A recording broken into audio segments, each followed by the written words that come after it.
thanks for coming back. So this is the second video in, I think, which will be a 3 video set.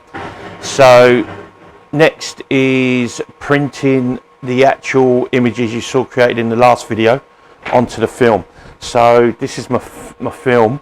I buy it in rolls, so I sit and spend a long time cutting it, 16 inches deep, and as I said in the previous one, it's 12 inches wide. So center it on the platen, and then obviously, because it's film, on the film you'll notice that there's a rough side and a very, very shiny side. Always print on the rough side. Clamp it into place. I always send my prints in first to make sure it doesn't hit the obstacle center, so always do it. Force of habit. Some people say you don't have to, but it's better than having a wasted print. I noticed that it's been doing hoodies, so what I'm going to do is I'm actually going to go back up to the top setting, which brings the print platen nearer to the head, so it gives you a better print.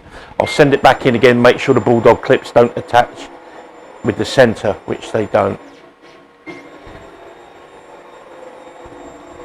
So I've already now set the artwork up as seen in the previous video, and I know that the film's roughly center.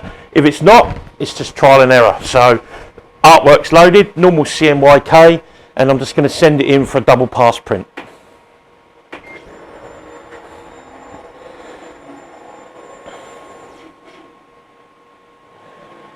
So it's standard print settings, just prints as it normally does, as if it was doing a colour shirt on a white garment. No white involved, and it will go through twice.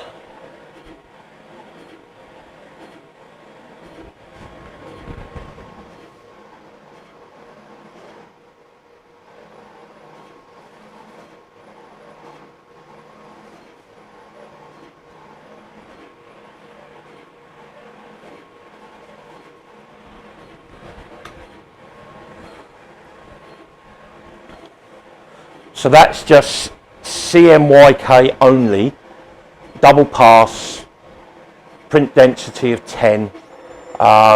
It's a hot pink, light grey and a graphite. And these are going to go on a polyester 100% high visibility safety shirt, which, as you know, the DTG struggles to do. Even with the new Brother driver, it works, but you've got to wash straight away, and I just found it real time consuming compared to this.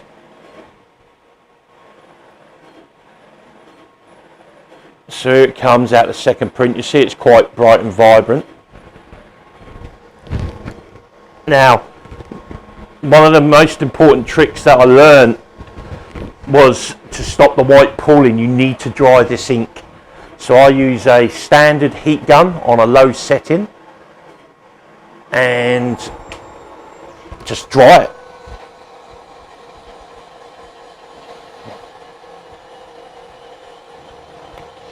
This helps stop the white ink pooling, because the white, I don't know what it is, it might be because of the metal that's in it or whatever, but it always seems to flood, and it's an absolute, when I was going through the process, it's an absolute nightmare.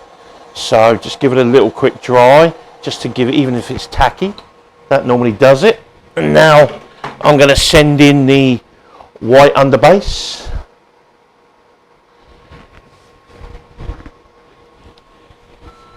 There you go. So there's the white.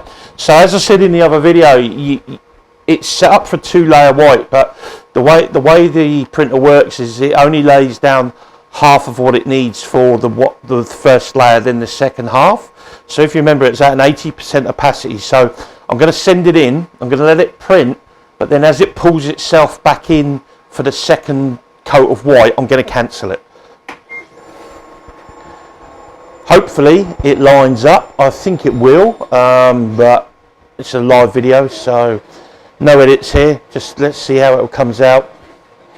Try and give you an idea of the day-to-day life of what we do to try and keep printing onto polyester and giving a good quality.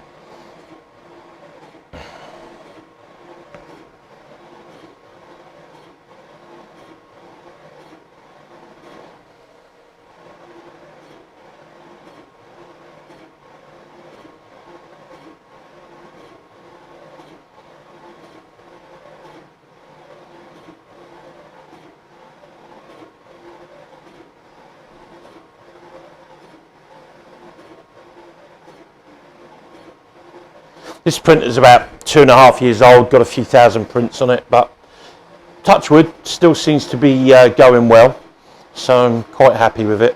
One of the best things we ever bought, to be honest with you. So glad we went with the Brother. Now I'll press cancel. So I've already cancelled, so it's done its first pass, it's took it in. Now it'll go through the process of telling itself to cancel the print, and it takes a few seconds. And then all I'll do is when it's cancelled, you'll hear the ping, and basically I'll just manually bring the tray out using the in-out buttons. Excuse the background noise. This is a working shop, so we're still got things. There you go. It's finished. I'm going to bring it out, and as you can see, the white is sat perfectly over the CMYK. So the next bit to be, we'll take the film off. To keep it flat, I lay it on a piece of metal. Actually, I'll try and do it while we're filming, just to give you a true, excuse the noise, because that's just a clip from the phone. So there you go, that's that. So now I'll use just a piece of aluminium board. I'm undoing the clips. And then, I don't know why, more by luck than judgment, but that actually sits on nice and flat. So all I do, slide it off. That's that done. Bring it over to here. There's my powder. Just getting the powder in a cup in case you're wondering what I'm doing.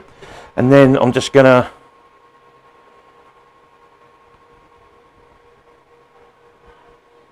shake a bit of powder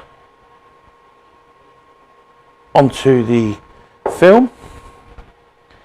I'm going to attempt to do this one-handed. I might have to put the camera down and then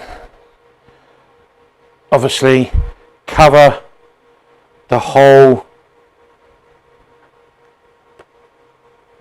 print.